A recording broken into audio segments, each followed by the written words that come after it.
Tom Clark's Main Event is a Boink Studios production. And now, on with the show. This is Daddy's show. Step off. Come on, won't you say it loud? Ayo, we gon' turn this out. Tom Clark's Main Event. Dropkick. Hey, what's up, kids? Welcome back to the program. Welcome to 2026, Jack. We made it. That's right. The worst year of all time has come to an end. And we hope, nay, we wish, nay, upon our lives, we deem it necessary that 2026 is not what 2025 was. Everybody cross your fingers, pray to whatever God you pray to, and hope that she's listening, because we need a better 2026.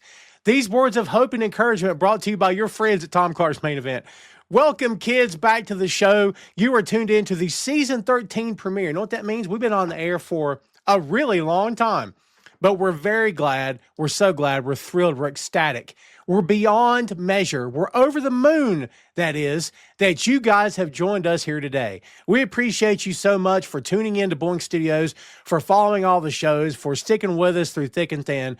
We appreciate you guys very much. Before we go any further, kids, if you will, smash the like button for me. That would mean loads to me. We got lots to get to here today. This is an AEW heavy show. You want to know why? Because your boy took the last week of the year off, and we got lots to catch up on. And if you saw us promoting the show earlier, know what we're leading with here today. We will get to that in just a second, but let's do a little bit of housekeeping first. Let's get some things on the screen so as everybody here can understand what it is we're going for. As you can see at the bottom there, if you'd like to support the show, please visit that address. We'd appreciate it very much. And that'd mean loads to us. Before we go any further, let's go ahead and drop this link in the chat as well. If you guys would, please and thank you, go follow Boink Studios on the YouTube. Remember, none of our stuff is behind a paywall. All of our stuff is free of charge, at least for now. So we'd appreciate it very much if you would go follow Boink Studios. You get Tom Clark's Main Event, Tom Clark's 6M Podcast. You also get Bear Mode, a podcast review of the Bear. You get the Patent Report. You get Bachman's Basement. Of course, you get Ray's Sports and Slams. All that and a whole lot more on Boink Studios. Content dating back to 2014. So there you go. I'm out of breath. I need a nap. Let's see who was first to the table today. Josh McMahon, it's good to see you, my friend. I appreciate you hanging out with us as always. JP, good to see you. He says, haven't seen you all year. I love those haven't seen you in a year jokes. They never get old. I appreciate you, my friend. Robbie, good to see you too, brother. Glad you're along for the ride. Everybody, please welcome back to the show. Faye, let's have you on the main event next week if you're available. I'm putting you on the spot so you can't say no. She may say no. We're all very busy. Trust me. CRP in the house, kids. There we go. Happy New Year. Also, worst year so far. Oh, my God. Is it already the worst year so far? Well, it didn't start off on a great foot, did it? But we're all, again, crossing our fingers and hoping for the best. Sugar Shane, good to see you. I was supposed to have gotten a haircut and a beard trim this week. However, I did not. And as you can see, she's getting pretty full. She's not as full as Chris Patton's beard, let me tell you. Because when Chris Patton grows a beard, Chris Patton don't play around. Chris Patton's beard means business. You understand? That beard is open for business. Mine, however, is closed for business. I don't like the great big ho stuff going on. It's not for me. So I'm going to have to take care of this sooner rather than later, yeah? We put Faye on the spot, and it worked. See what happens when I put people on the spot? Faye, I'm just teasing. But no, I'd love to have you on next week if you're free. All right, kids, now that the pleasantries are out of the way, Commander, let's get on with it. Let's get on with it. Let's do what we came here to do. Willow Nightingale is your new TBS champion. This happened, of course, on New Year's Smash, as we all saw. She unseated, dethroned, upset, put her out to pasture. She didn't really. But this is, of course, is her second TBS title win. She has beaten Mercedes Moné, who is now Mercedes 9 belts Moné, I think it is. She's down to 9. Look, kids, we all knew this was going to happen eventually, right? We all knew that eventually Mercedes was going to start dropping these titles. It's okay. It's fine. I have no worries about it. Mercedes is freaking fantastic. She's a much better worker than possibly anyone ever gave her credit for, than possibly we even know she could be in WWE. She has come so very far over the past few years. And look, losing a belt from Mercedes these days is not a big deal. It's really not. She's freaking wonderful. And, you know, Anyone who watched that match and came away from it thinking that she's anything but wonderful is out of their minds. I do love that Willow took most of the match. I'm sure you guys noticed she took most of that match. She looked really good and really strong. And Mercedes didn't look bad by any means, but you could tell that Mercedes was giving her quite a bit. We now start the decline of the Mercedes Moné character. Not forever, but for the belt collector shtick, it has to end eventually. I think we're going to start seeing her show up in other countries, Mexico and maybe England here and there. You're going to see her drop the belts back to the respective promotions. But, you know, I don't look at any of this as a negative when she won any of these belts. I don't look at it as any sort of negative losing these belts. I think it's positive all the way around. But, you know me, guys. I'm a very positive person when it comes to this stuff. I have nothing but a great outlook on this. And to be quite honest with you, I don't see any negatives here. I don't see any drawbacks. Mercedes can, at the drop of a hat, beat Statlander tomorrow night, whenever, if they wanted to, and she's fantastic. There's no setup involved. You don't have to worry about, we need to build somebody. Nah, there's no story to tell. You just get her ready, and boom, she takes it. I'm not predicting that's going to happen. I'm just saying Mercedes is just so incredibly good, and she's just an asset to that locker room. I can't put her over enough. Let's talk about Willow. Willow is fantastic. Faye says she's delighted for her, as well am I. Willow's great. Willow is also definitely an asset to have in the locker room. Her personality, her smile, her charisma. She's got natural charisma. She loves what she's doing. And, buddy, if she doesn't, she's faking it really awesome, isn't she? But it really seems like she loves what she does for a living, man. Kudos to her. Congratulations to her. You know, we often say here that titles mean what they mean to the talents, if that makes any sense. We put a lot of emphasis on championships as fans, and sometimes to the detriment maybe of the conversation, and other times maybe I think we perhaps overestimate what belts mean to the talents. But we can't make those blanket statements about every talent that wrestles. We just can't, because each and every individual pro wrestler looks at championship belts a different way. Many share the same opinion, both positive and negative, and perhaps there's variations. I guess what I'm trying to get to is when people tell me Tom belts mean nothing, I disagree. When people tell me Tom belts mean everything, I disagree. I think it all needs to be taken into context. But having said all that, I think it's pretty darn cool that Willow's your new TBS champion. So kudos to her. Excellent match, as we all knew it would be. Did anybody predict Willow was going to come away from that with the championship? I can't say that I called that. Of course, I wasn't here to give predictions, yeah, because, we took a week off. But, no, man, I just really enjoyed the match, and I think that Willow is fantastic.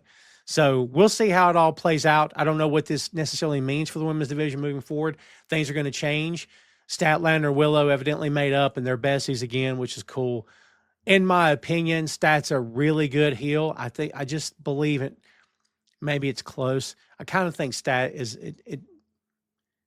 maybe on the edge of being a better face. Maybe that's just one guy's opinion. I don't know, but that's kind of how I always see it. I think she's great either way. I'd like to see her stay face for a while. I just don't know if there's a heel turn that needs to happen anytime soon. I think Stat's come a heck of a long way, as has Willow. They've both always been really good, but as we know, as wrestlers evolve over time, they get better. They work talents better than them. It's the only way you can improve. And I think that Stat and Willow both could probably say we've gotten better over time. That would be the hope for any wrestlers you pull forward that you admire, right? Is that they're learning. They're constantly learning. They don't just say, well, I got to figure it out at the end. I just don't think that's possible. Kids, feel free to throw your comments in the chat whenever you want to hear about Willow and Mercedes, what you think might be happening with Mercedes after the fact. We can always circle back to it. But we're speaking of, possible heel turns here and there, talking about Statlander. Let's talk a little bit about Jon "By God" Moxley. I don't know who in the world saw this coming. I sure didn't. This was not on my prediction card for the end of 2025 going into 2026, I'll tell you. But it sure does look like that Jon Moxley possibly, maybe, more than likely, perhaps, is turning babyface. Do we believe, kids, do we honestly believe that the rest of the Death Riders are going to turn with him? Now, look, we've been predicting, we meaning I mostly, have been predicting that the Death Riders are going to turn on Mox at any day now. The dude just kept tapping out. Jon tapped out to everybody. I made him tap out. He tapped out to everybody. He tapped out to the kid at the grocery store bagging his groceries. Jon just tapped out for like a month straight. Okay? He woke up, he tapped out. So I believed, as well as a lot of other people out here, that meant the Death Riders were going to publicly humiliate him and kick him out of the group. That Marina Shafir was going to slap him on live television. They were all going to put the boots to him, and he was going to blade like crazy and bleed buckets. That has not happened yet. It does not mean it's not going to happen. Doesn't mean it is going to happen either. I think we just need to. I think we need to just be aware that typical pro wrestling storylines, as folks who have watched the business for a long time, the way we kind of always expect them to play out doesn't always work when you're talking about AEW. We've talked about this multiple times before. How many of you thought Mox was going to become the new Continental Champion? Right? And beat Okada. How many people had that coming? Saw that coming? Be honest. See, that's kind of what I'm talking about here, is that when you think something's going to go left, AEW takes it right. And it's just, it's who they are. I've come to expect it from Khan and company. And, you know, in the early years of this, I won't say early years, but probably midway through year 4, maybe 5, I kind of started getting a little bit of a headache with this booking. I've made it pretty clear that, you know, heels and faces matter in the business. If a promoter disagrees, they're welcome to disagree. Khan's got more money than I have, so what do I know? But heels and faces mean something, kids. I just believe in my heart of hearts that heels versus faces is the foundation of professional wrestling. And anytime you stray from that too much and try to get too creative or too cute or too artsy, you're going to lose fans, okay? That's my opinion. And people can take that or they can leave it. It's totally up to them. But nuanced storytelling, you know what I mean? I love nuanced storytelling. I'm a writer at heart. I write all the time. I can appreciate nuanced storytelling. But pro wrestling, in its very simplest form, is you and I have a problem with each other. Let's go sell it in the ring. That's what pro wrestling is. You can nuance the life out of it. But sometimes it's okay to hold people's hands to get them to where you want them to go. Maybe not all the time. And I know there's a balance you have to find. But I guess what I'm saying is, for everyone that didn't pick Mox to win the Continental Championship, hello. For everyone that didn't see Mox perhaps turning babyface against the Death Riders' wishes, hello. For everyone who didn't see the crowd turning for Mox and chanting his freaking name, hello. Welcome to the club. These things happen. This is pro wrestling. I love that we can't always predict it. That's what's fun about it. But here's what I'll tell you. In my opinion, people took one look at Jon Moxley through the Continental Championship tournament and said, you know, this guy's freaking wonderful. He's great. He's so good. And he reminded everyone of that at the pay-per-view, didn't he? At World's End, he reminded everyone of just how great he is. We all get wrapped up in the Death Rider shtick. I sure did. We all did, be honest. Whether you loved it or hated it or were indifferent, we all got really wrapped up in it. And, you know, there was several times during all that I kept stressing, look, I love Jon. I think he's great. I don't want this to take away from who he is in the ring. And I kept stressing that for the longest time, right? And I don't think that it did, because I think people all around the world just kind of really recognize, you know, Jon Moxley is still Jon Moxley. You know what I mean? He hasn't changed. And that's a good thing, because he's freaking great. He's great. You know what I mean? He really is great. So, yeah, that's where we are, kids. But I want to know what you guys think. Did you see Mox coming out on top in this tournament? Did you think that all this was going to happen the way it was going to happen? Did you see Mox turning face, man? I want to know what you guys think.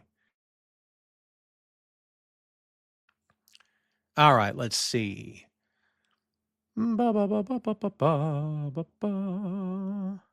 Faye says, I feel so validated. You're talking about Mox? CRP says, I was surprised by the promo.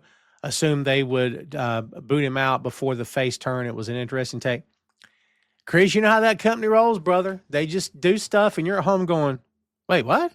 You know what I mean? I'm in the bag. I watch AEW. I appreciate the talent. I like the company quite a bit, so I'm in. You know what I mean? I'm willing to ride along and see where it goes, see where it takes us.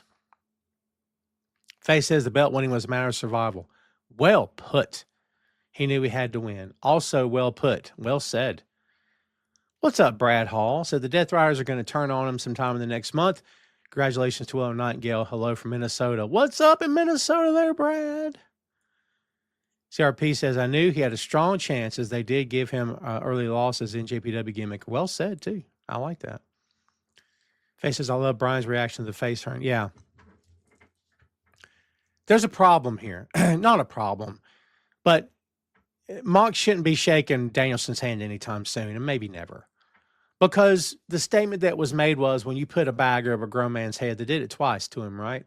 Once, maybe 1.5 times, whatever the number is. I don't know how you come back from that.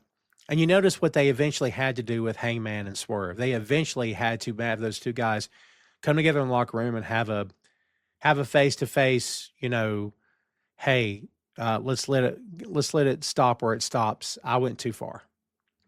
And people would look at that and say, well, they could have just no. They had to do that. We rallied on this show. Not just me, but I think a lot of you guys did too. We rallied on this show for a good long time that you can't be the kind of heel that Swerve was and just expect people to take him back like nothing ever happened. And it's not fair to turn on Paige the way you turned on him, the way people turned on him, without understanding the character's point. And once we got everything resolved, now you're like, these two guys are coming out together. This is pretty darn cool. Yeah, I love this now. But we had to get that reconciliation first. I just don't know if reconciliation's in the cards for Mox and Danielson. I'd like to know what you guys think, but I just don't know if it's... Who would even start it? Remember that time I put that bag around your head? Yeah, my bad.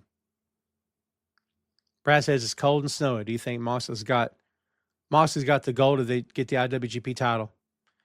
I mean, a lot of it's going to depend on what happens at Wrestle Kingdom. We'll get into that in a little bit later. We're gonna preview the show here. We'll talk about that. I'd love to see him get the IWGP Championship. I mean, Takesha's got it right now, and it's going to be a big show this weekend, man. I mean, him and Yota Tsuji. I'm gonna tell you right now. I think Yota. Well, we'll get there and we get there. But yeah, I'd love to see. I'd love to see Mox as the champion. They put over the fact in that company that they have multiple world champions in that locker room and on their shows at any given time. I should feel a certain way about that. I really don't. I kind of dig it, if I'm being honest. Is it overkill at times? Yeah, maybe. Maybe it's overkill at times, yeah. But at the same time, you can't argue with the results. I mean, you see multiple world championships on their show, and I don't know, man. Like, I'm actually really okay with it, if I'm being blunt. And I know the conversations we've had here many, many times before about, there's too many belts in the company, and I totally get that. And at any given time, I agree. Sometimes I don't. Sometimes I'm kind of back and forth on that. I think you guys kind of know how I roll on that, yeah. But, so I can kind of understand where people are coming from. But, at the same time, if you're asking me, Tom, what do you think about a Ring of Honor World Championship, IWGP World Championship, CMLL World Championship? It's kind of cool to be on the same show at the same time. Again, people can have their opinions. That's fine, but I kind of dig it. You know what I mean? It can be too much. It can be too much sometimes. I won't argue the point. Chris says, I don't want to see that. Does nothing for NJPW. Hard to argue that. Really hard to argue that. In fact, that's a great comment. You're right. It does more for John than it does for that company. And, I can't speak for New Japan. I don't work there. But it does make me wonder sometimes, Chris, to your point, like, do the guys behind the scenes of that company ever look around and say, man, what's everybody doing for us?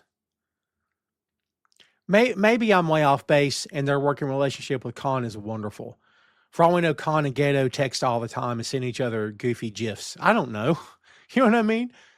Or maybe him and Tana do. I don't know, dude. I have no clue. But sometimes I look at the way things are done when these two companies cross over, and it makes you kind of wonder, does New Japan ever sit back and go, what's in it for us? That's a good question. Great question, actually. Let's talk about the show that we've discussed here a little bit here, kids. Let's talk about World's End. And, I'd like to talk a little bit about, where we were and, results and all that stuff. Because remember, kids, we could not. Well, we could, but we didn't because we were 2 weeks out. We did not preview the show. So we will talk about the results right now. Let me bring up the right screen here. And there we are. And let's see here. Get the number right, Jack. So I love the show. I read some reviews online. I listened to a few different podcasters say what they wanted to say. And, the folks who don't like AEW didn't like it. The folks who do like AEW liked it. And, for those of us who enjoy pro wrestling, we'll find the good in it. I enjoyed the show. And I've read some negative reviews. We don't have to get into it. But there's a lot to run down here, kids. Let's run it all down real quick here. Sisters of Sin, Julia Hart and Sky Blue defeated Hyan and Maya World in a tag team match. It was only 6 minutes, 10 seconds. Good match, though, even though Sisters of Sin pretty much took it all, I think. Eddie Kingston defeated Zach Gibson singles match, 5 minutes and 40 seconds. I won't give the time every time. I love Kingston. Not sure why I wasn't on the actual show. I'm going to get pretty tired of that really quick. By the way, Zach Gibson, Grizzly Young Vets are highly underrated. Him and Drake are highly underrated. Not sure what happened. They came in with promise. They came in as an established tag team, and AEW's done nothing with them. But isn't that the case with a lot of talents those guys bring in? Mascara Dorada and Bandito defeated the Don Callis family of Mark Davis and Rocky Romero. Again, a really, really solid match. I enjoyed that one. We had Jet Speed, Kevin Knight, and Speedball Mike Bailey, and Jurassic Express, Jungle Jack Perry, and Luchasaurus, who is now out, by the way, as we all know. In case you haven't heard, he's out now.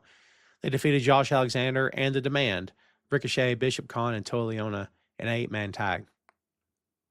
Fun match. I enjoyed it for what it was. I like all the guys in that match, man. Some very talented cats in that. Now we get to the actual show. The freaking event kicked off with Kazuchika Okada and Konosuke Takeshita. Two of the best in modern professional wrestling. Modern professional. They're so good. Okay, in my opinion, Okada's one of the best of all time.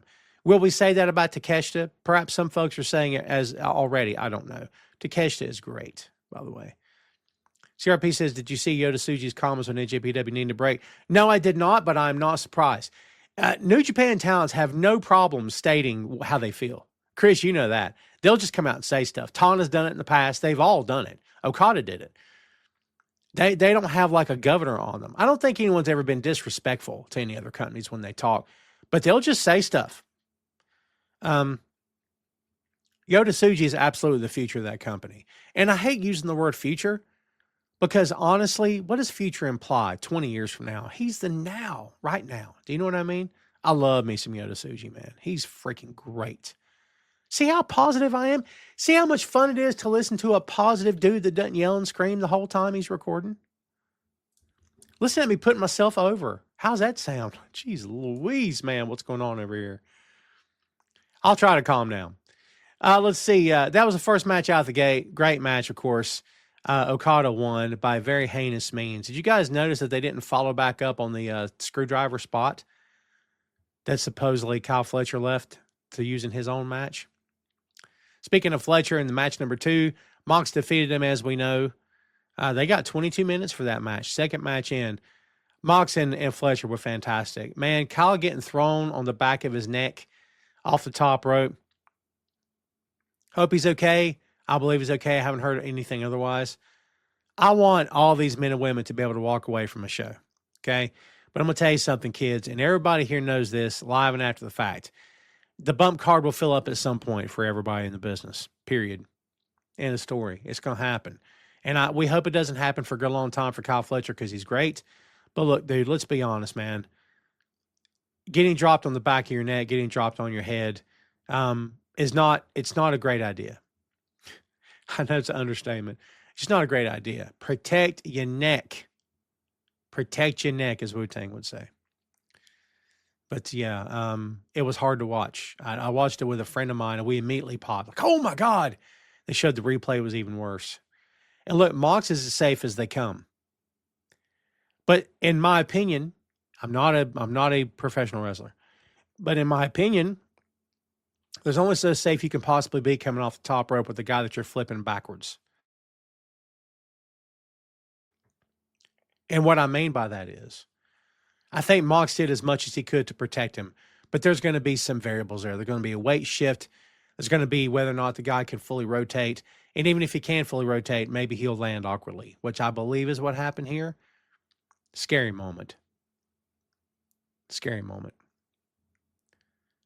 What's up, Joey? Says Adam Pierce hidden do 1, 3, and 5 maybe today or tomorrow Sunday Raw house show to book their championships. Yeah, Joey, I wish I could engage with you on WWE, my friend, but I am not a fan and I do not watch. I'm just being straight with you. It's not for me. I don't really like who that company's become or who they have revealed themselves to be. And I wish them well. I wish the talents well. I don't necessarily wish the company well, but I wish the talents well. Because there's some talented people in that company, man. And I love Adam Pierce, by the way. Scrap iron? Are you kidding me? Former NWA World Heavyweight Champion? Yeah, dude. Chris says shades of Okada versus Omega with that Fletcher spot. Yeah, for sure. It almost put me in the mind of Ibushi and Naito, which is tough. Because as we all know, they dropped each other on their heads for like 2 straight years. Scary stuff. Probably their new ace for the next 4 to 5 years for sure. He is awesome. I totally agree. Talking about Yoda? Yeah, man. Suji's great, dude. Freaking great. Boink Studios YouTube is the home of Tom Clark's main event, Tom Clark's 6M podcast, Bear Mode, a podcast review of The Bear, and Two Nations Under Ted, a Ted Lasso podcast. Subscribe to the channel for archives that date back to 2014, with new content being uploaded every week. And check out boinkstudios.com for links to every podcast platform, social media, special announcements, and a lot more. Bookmark the site today. We also had FTR, Chicago Street Fight for the AEW World Tag Team Championships. They retained against the Bang Bang Gang. Good match, fun match. The crowd at any given point during that match was kind of half there, kind of not half there. But it was solid. FTR is a good tag team. I give them a lot of crap, right, for various reasons. But they're a solid tag team. They really are. I was going to say one of the best of all time. We just do that a lot, don't we? Don't we do that a lot? We always feel the need to take stars today and measure them to the greatest of all time. FTR is a great tag team. I'm not going to argue the point. And I love the Bang Bang Gang. Can't wait till Colton Gunn comes back. Can't wait till Jay comes back. I want the full group there. You know what I mean? Babes of Wrath retained the AEW Women's World Tag Team Championships against Mercedes Moné and Athena. Really solid match. I love me some Harley and Willow. And, of course, we know what happened later with Willow and Mercedes. Darby Allin defeated Gabe Kidd. Gabe is great. I know I've used that word a bunch here today. My apologies. Got to find a new adjective. Gabe is just a fantastic heel, man. And Darby, as we know, throws himself off stuff all the time. And I love Darby. I do. I love both these guys. But I love that Darby in his promo this past Wednesday referenced the fact that people have things to say about, how he conducts himself and the bumps he takes and whatnot without necessarily saying those words. It's Darby's life, kids. If he wants to throw himself off really tall structures, he can. I just want the guy to be okay. I like him. I don't want to see anybody get hurt ever. It's the worst. It's a bad day when a wrestler. It's a bad day when anybody gets hurt. But it's a bad day when wrestlers get hurt, man, because it just makes you feel for them, for them, of course, their immediate safety, their friends, their family. I mean, it impacts a lot of people, not just the company. It impacts a lot of people, man. What's up, Tony? Do you know if it is true Jericho's out of contract now? I don't know if he's out of contract, but I do 100% believe he's coming back to WWE. Did you guys see that picture of him recently where he is in fantastic shape? He's in fantastic shape. Chris Jericho's always had this weird thing he's been doing since the day he got to WWE, where he'll have love handles, and then a month later he's ripped. And then 2 months later he's got love handles, and 2 months later he's ripped. The guy, you talk about, I'm not suggesting, whatever. I'm only saying that a guy that can absolutely control his physique. It seems like Chris has such control over his physique. Do you know what I mean?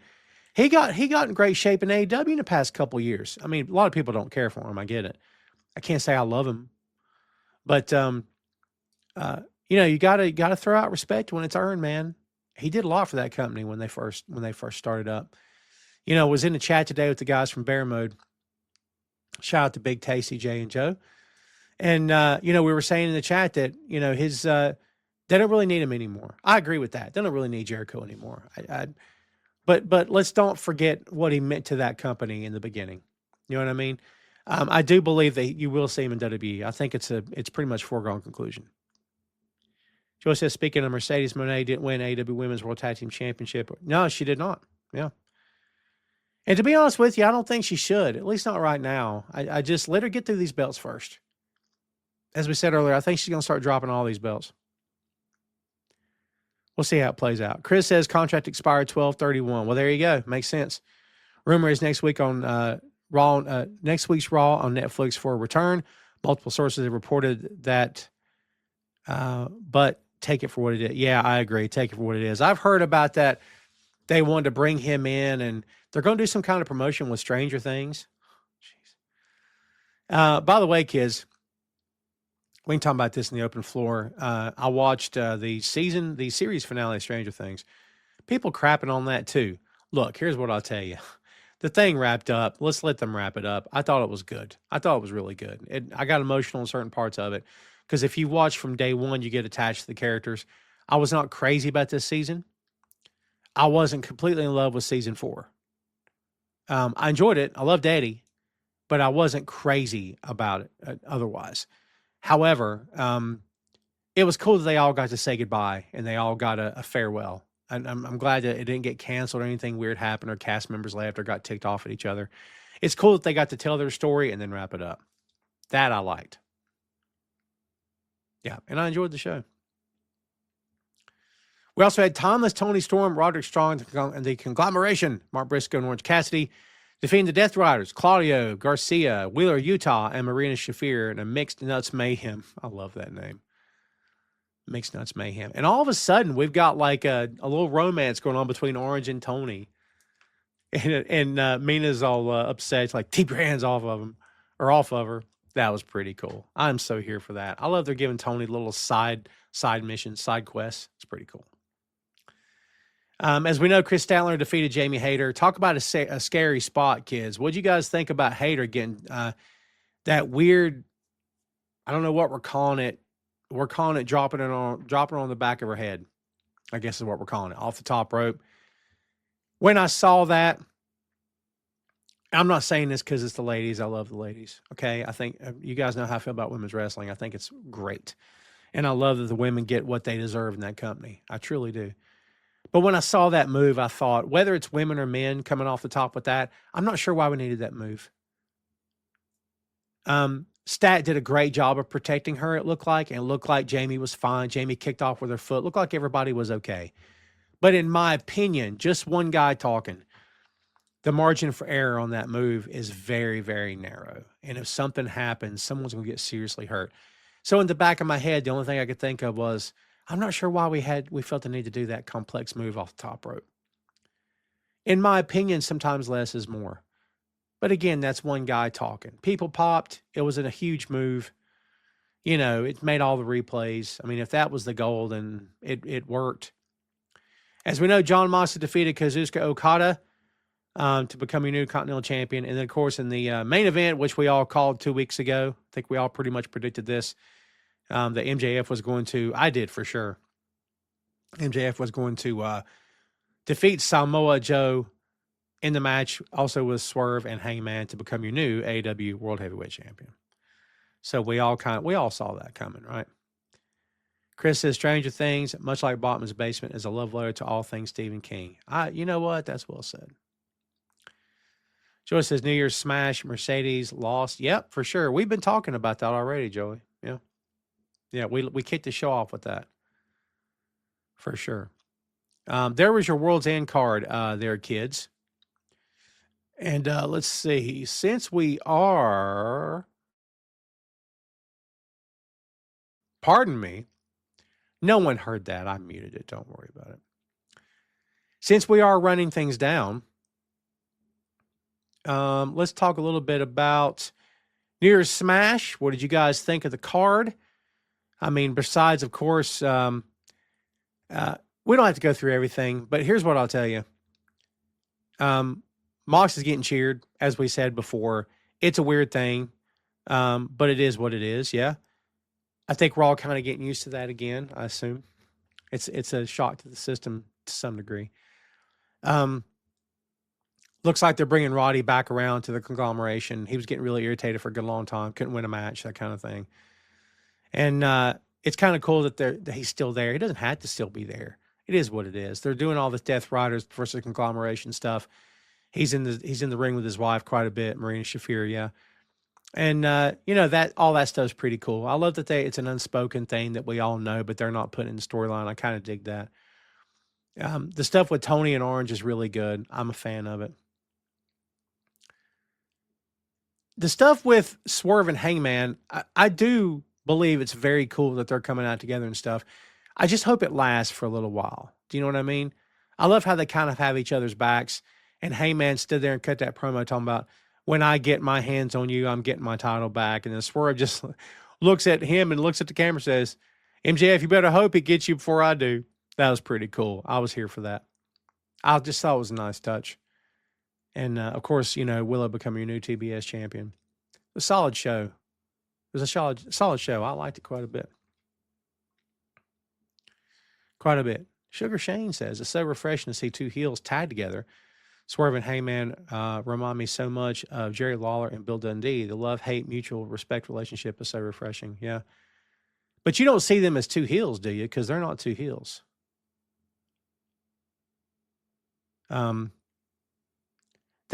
love their dynamic as well. They've got that mutual respect where it's like, look, if you want to, we can just punch each other in the mouth for the next 20 minutes. But you want to just do that later and let's just go fight this little pipsqueak with the scarf? All right, cool. That's how it kind of feels.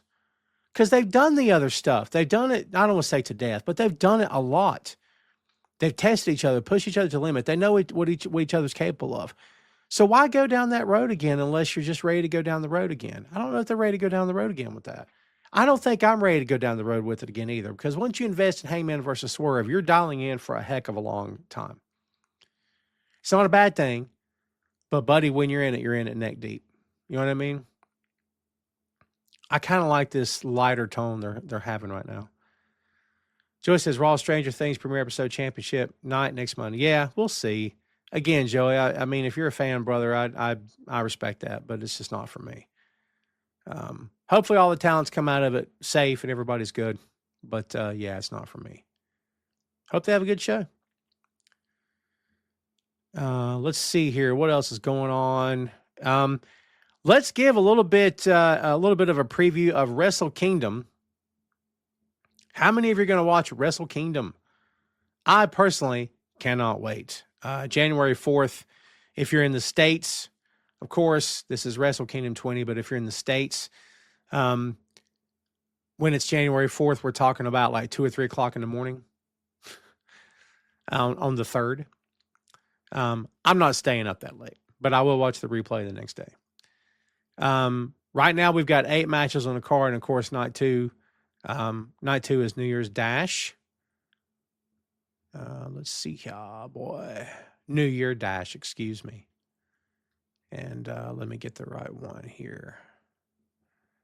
Yep, that'll be January 5th. It's basically a 2-night Wrestle Kingdom. They just call night 2 New Year Dash. Night 1, El Phantasmo taking on Chris Brooks for the NJPW World Television Championship. Toriano and Spirit Tech, that's Master Wato and Yo, versus Tiger Mask, Togi Makabe. I love Togi Makabe. I wish we saw him more. The Unchained Gorilla. Ryosuke Taguchi and Bolton Oleg versus Bolton Oleg, and Bishamon, Hiroki Goto, and Yoshihashi. You don't like Yoshihashi. You and I have nothing to say to each other. Versus Tomohiro Ishii and Team 100. That's Taichi and Satoshi Kojima. Versus the House of Torture. Here we go. Narita, Sanada, Kanemaru, and of course TMDK, Zack Sabre Jr., Ryowa Iwa, and Hartley Jackson, and Keisai Takashi. I don't want to get the name wrong. And Rough Storm, Shota Umino, and Yuya Uemura. What a tag team. Who saw that coming? Versus Bullet Club War Dogs, Clark Connors, Oscar, and Yuta Ice. This is for the Never Openweight 6-man tag team championship. There's 43 guys in this match. But it should be good. Should be big. Let's see. We've got Saya Kamatani versus Shuri. This is winner takes all match for IWGP Women's Championship and Strong Women's Championship. I'm looking forward to this one. I think that's going to be excellent, actually. Bullet Club War Dogs, David Finlay, Gabe Kidd, Drilla Maloney, and the unaffiliated of Shingo Takagi and Hiromu Takahashi with Gato. Who would have ever thought that? With Gato. Versus Andrade El Idolo. That's right, kids. Andrade is the new benefactor of the United Empire. Cal Newman, Great Khan, Hanare, and to be announced. 10-man tag team match. We'll see with Jacob Austin Young. Don't want to forget him. We've also got El Desperado versus Kosei Fujita versus Taiji Ishimori versus Sho for a match to determine the number one contender for IWGP Junior Heavyweight Championship. Evil with Dick Togo and Don Fale versus Aaron Wolf for the Never Openweight Championship. I'd see Aaron Wolf win this. I do not think he will. As we all know, House of Torture cheats 9 different ways in every single match. And they probably will do it again here too. Konosuke Takeshita defending the IWGP World Heavyweight Championship against the IWGP Global Heavyweight Champion Yota Tsuji. This is winner take all. And of course, Hiroshi Tanahashi versus Kazuchika Okada singles match. This is Tana's last night, his retirement match. I love that it's against Okada. This is going to be a solid card. I'm very much looking forward to this. Can't wait to see it, actually. I think this night's going to be great. It's going to be great. I'm so looking forward to it.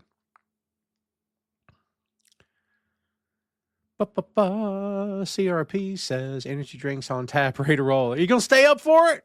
Good man. I don't think I can do it, man. Joy says NXT New Year's Eve. New Year's Evil?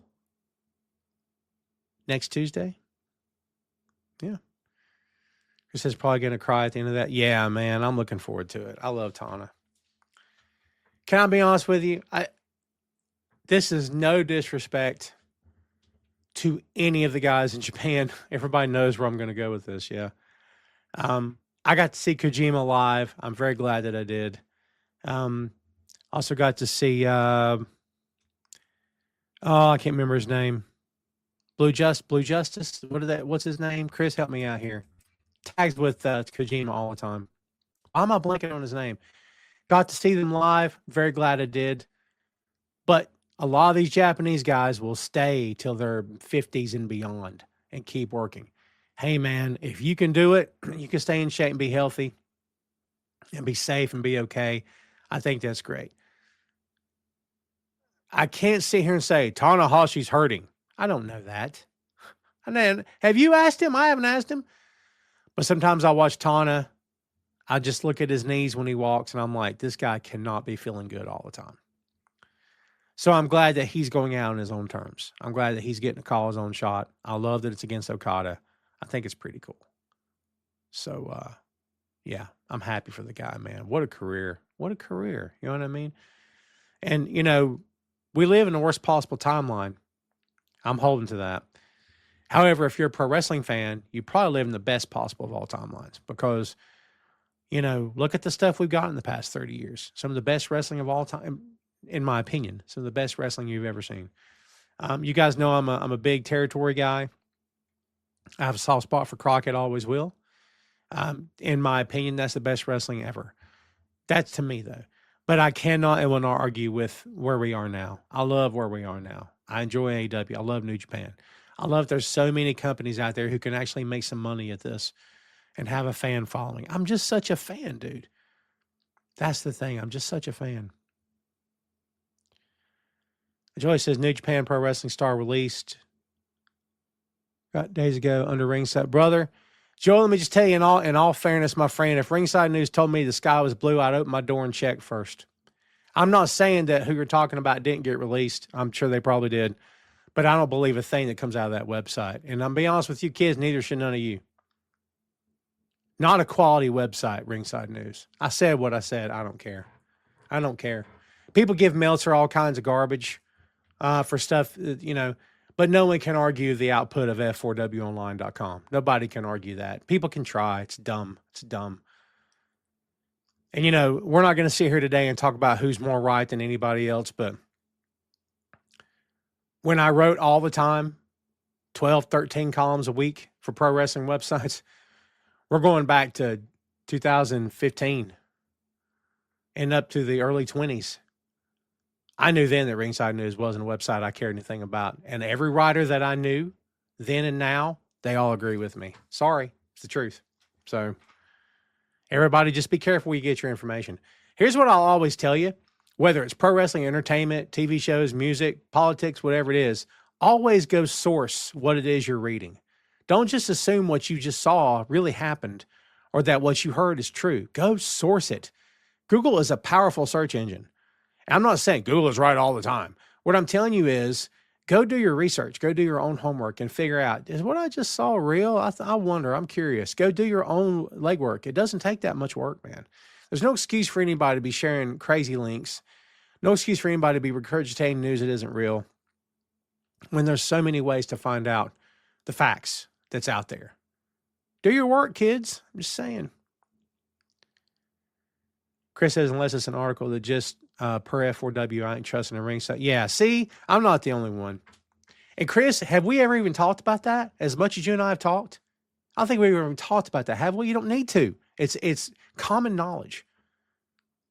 But they have a following, you know what I mean? I don't like the fact that they have a following, but they have it. I'll try not to bash anybody else on the show here today. No promises. I'm kidding. You guys know we don't do that kind of stuff here. For New Year Dash, there's not much listed.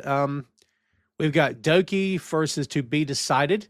Singles match for IWGP Junior Heavyweight Championship. I kind of like that to be a surprise and for Doki to lose the belt. I like Doki quite a bit, by the way. And we've got the Knockout Brothers, Oscar and Yuta Ice versus TMDK for the IWGP Tag Team Championship. Oscar and Yuta Ice are great. I've said that word a bunch. I apologize. Great. I'm going to say it again. Great. I regret nothing. Yeah, I regret nothing.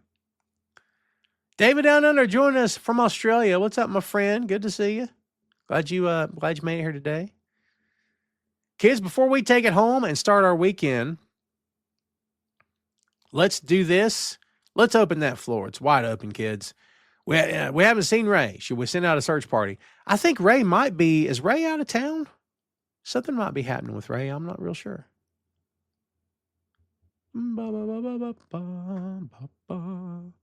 Yeah, hopefully he's okay. Can I be honest with you? On times that he doesn't watch the show, I will typically message him to check in on him. He's a grown man. He don't need me to look after him. But he just watches so often that when he doesn't watch, I'm kind of like, oh, God, is he okay? He didn't get hit by a bus or anything, did he? I shouldn't even make fun of that. But, by the way, how did everybody's Christmas go? How'd your Christmas go? How'd your New Year's go?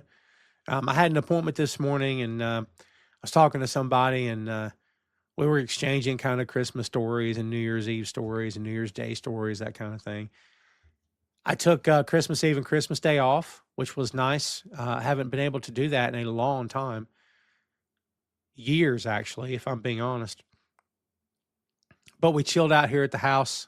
We had appetizers on Christmas Eve. And then on Christmas Day, after we unwrapped that morning and all that good stuff, I got up and cooked dinner. And we had everything. We had the spiral ham, and we had all the sides and everything, and had dessert, and we made some stuff. We'd done Christmas with my mom that Monday before. We didn't make it that Saturday. Tom got sick, big time sick, and he had it all weekend. The flu was running rampant through my house that week. Not fun, yeah. But we made it. Had a good Christmas at my mom's, no complaints. But it was fun. By the way, kids, before we get out of here, as you guys are hanging out with us today, just a reminder that tomorrow morning at 10 a.m., Bachman's Basement returns with The Man Who Loved Flowers, short story by Stephen King. You don't want to miss this episode. It's excellent, okay? We'll have the audio and the video versions up 10 a.m. in the morning, only on Boink Studios, YouTube, and on Spotify. It's the only place you can find that show. So be sure you check us out. Look for a promo coming up after the show today. Just check us out. If you're not following Boink Studios on Facebook and on Instagram, please do so. And, of course, follow Boink Studios on YouTube for all the content. Sugar Shane says, in your opinion, who has or had the best physique in wrestling? I would say Ravishing Rick Rude. Hard to argue that, honestly. Hard to argue with Rude. Great. All right. How about this? In terms of being proportioned for his height, his frame, his build, Sid Vicious. Sid could have been top heavy, and he was not. Sid could have been so muscled up he couldn't move. He was not. Sid was proportioned. And in the kayfabe world of pro wrestling, Sid's physique should have scared the crap out of every heel or face that ever faced him. Because he just, what was it Layfield always said about Orton? He was built for wrestling or whatever. If you could build a professional wrestler.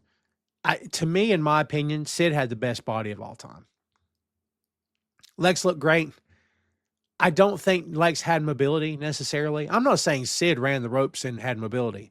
I'm just saying in terms of proportion. Like Sid had the barrel chest, his arms were right, his legs were right, but none of it was like freakishly large arms and thin legs. Do you know what I mean? I can't say any better than I'm saying it right now. So, in my opinion, Sid Vicious is the guy that I believe had the best physique of all time. But it's hard to argue with Rick. Rick Rude looked great. Jay White looks great. Jay White reminds me of Rick.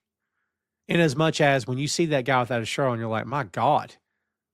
Like, holy Lord. You know what I mean? Robbie says, there are so many legends working backstage in either AEW or WWE. If you could pick one legend that if they started their own wrestling promotion, who do you think could make a real go at it? That's so tough. I'll say Danielson. With, in my opinion, Danielson would probably run it like a Ring of Honor pure wrestling thing. But I don't know that. But feels like he would. I'd like to see Danielson run a promotion, run a show. I think that'd be interesting. That's my quick knee-jerk answer, but that's just how I feel.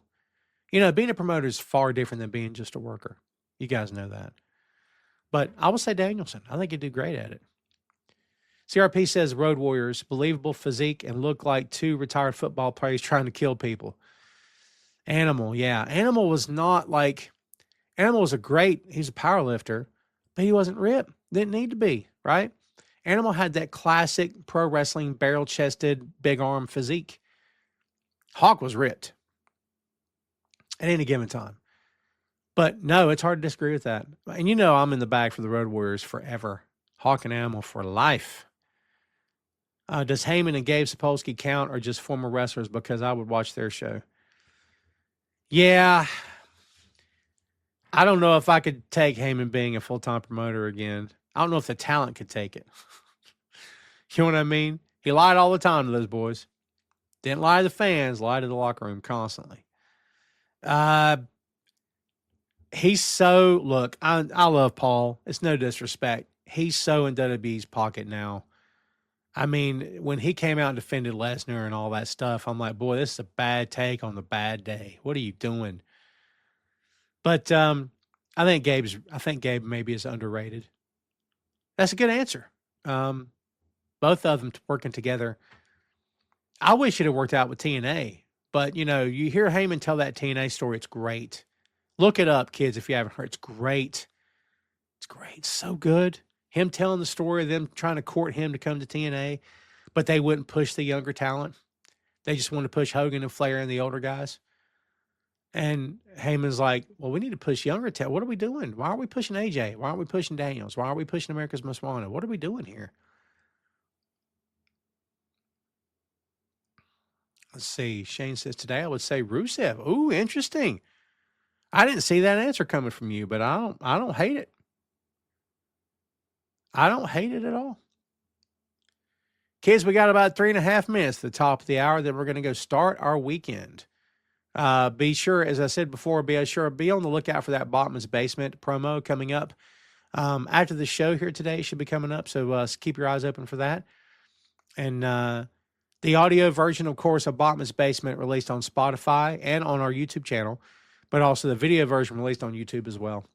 So be sure to check those out. 10 a.m. Eastern tomorrow morning. A brand new episode of the Patton Report came out yesterday at 6 p.m. Excellent episode. Hope you guys check that out as well. Chris talked some video game stuff, and it was a really good episode this week. So everybody, please go check that out. Ray Sports and Slams took the week off, and Ray deserved it. He's been going, I think, 11 or 12 episodes now, weeks in a row. Took him a week off to celebrate for New Year, so good for him. He'll be back this coming Monday. So, guys, be sure you tune in for that. And, of course, Tom Clark's 6M podcast released this past Tuesday with parts 5 and 6 of mine and Phil Lindsay review of the Beatles anthology. Coming up this weekend, either tomorrow or Sunday, Chris and I will be recording a review of the White Stripes album Elephant. We'll be releasing that on Tuesday. See how you're getting all this backstage stuff, Jack? How you like that? All the time with Tom and the Boink Studios crew, man. We keep you up to date, Jack. We're doing it all the time.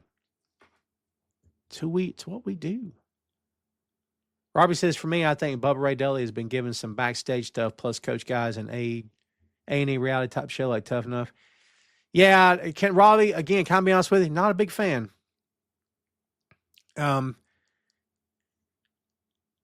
It's so hard for me to comment on pro wrestlers. Not all the time. But it's so hard for me to comment on pro wrestlers sometimes because we only know what we think we know and we don't know anything else. So let me just tell you what I think I know.